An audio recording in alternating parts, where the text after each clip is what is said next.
What's up, guys? I'm gonna guess you're watching this video because you watched my last video on weapons and you're doing pretty good, getting through Steel Path, doing some good damage, but you think you can step it up a notch. And I'll be honest, I was hiding something from you guys, because you can step it up a notch. It's a little bit more of a complicated end game process that we're gonna get into in this video right now. So make sure to like, subscribe, comment down below, and I'll see you guys in just a second. Before you can get your grubby little hands on these weapons, you first want to complete the Deviri Paradox quest and the Angels of the Zariman quest, as well as Steel Path, which you can complete Steel Path by doing all the star chart missions, and I mean all of them, even Deviri. After you do all that, we can finally make our way to the Zariman 10-0. So once you get here, you want to go to our friend Cavallero here, and he will be selling you a weapon called an Incarnon. And so you might be wondering, what is an Incarnon? Well, an Incarnon is a weapon that is basically alive in the lore of the game, but in gameplay, you shoot an enemy typically in the head, and it'll unlock a special ability where the gun that you have will transform, and it becomes insane. Like, for example, the Burstin, it's a burst weapon. When you turn it into its Incarnon form, it becomes a fire auto weapon. So no burst, and it shoots fire. Isn't that cool?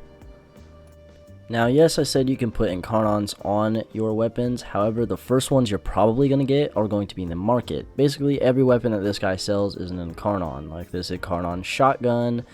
I know there's Incarnon melee weapons, Incarnon pistols. Basically, all the weapons that he sells you are going to be Incarnon weapons. So these will probably be the first ones you get your hands on. And honestly, they end up being really good. The Incarnon weapons here are really good if you mod them correctly. They have some pretty unique buffs. And they're definitely a good starting weapon. This will definitely send you into just the tip of the iceberg of Incarnons because it is fucking crazy.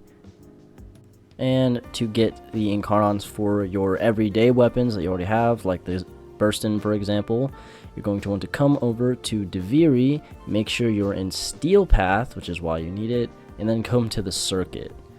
It'll let you pick between the Incarnon adapters, or the Genius, Incarnon Geniuses, and these switch every week, just like the warframes in Deviri regularly, the circuit, or the regular Deviri circuit. Jesus, I just had a word vomit. But yeah, you can pick between the ones you want. If you don't have the one you want, just wait till next week. And yeah, you can also just buy them at the Incarnon market if you really want. So that way you don't have to grind Deviri circuit for them. That's always an option right there. That does not mean Warframe's pay to win. No, it's not pay to win. You can get it for free. But if you're too lazy, this is an option.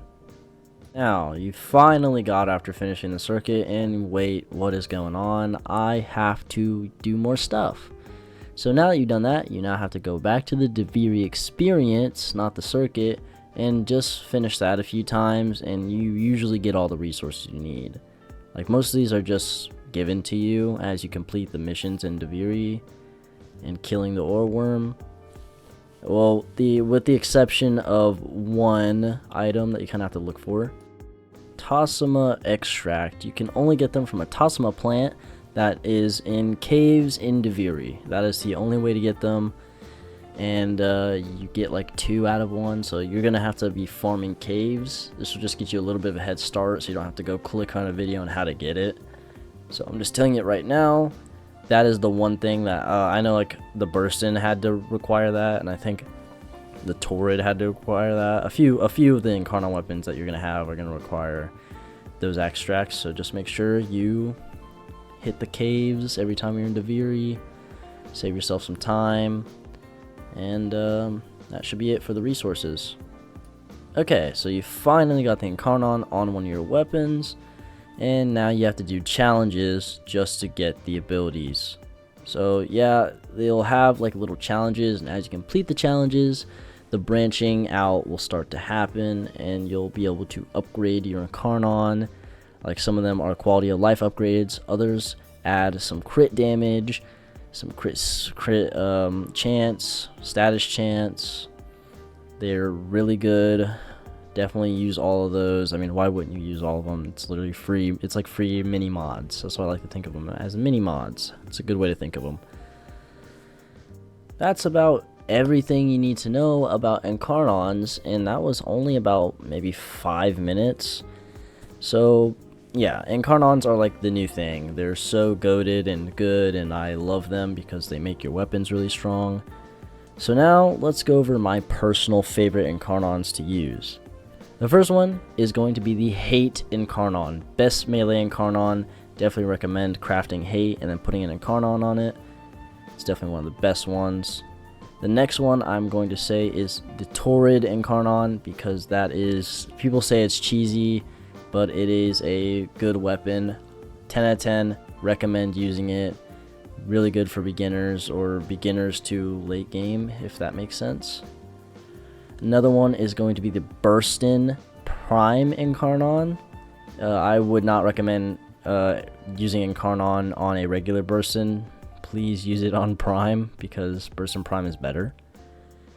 Next being the Stug Incarnon. I think that's really fun to play with. Just shoots a little bunch of Orbeez around that explode.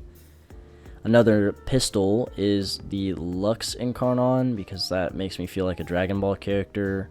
It's also fun to use. If you're looking for pure damage and destruction, I would recommend the Dual Costas Incarnon.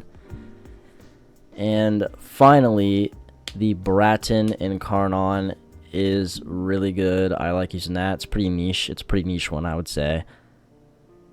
And, well, yeah, there's some good ways to get you started on Incarnons. I hope you guys found this video helpful. If you did, leave a like, subscribe. Please comment down below any type of videos you want to see. Did I say subscribe? Make sure you subscribe. And I love you guys, and I'll see you all in the next video.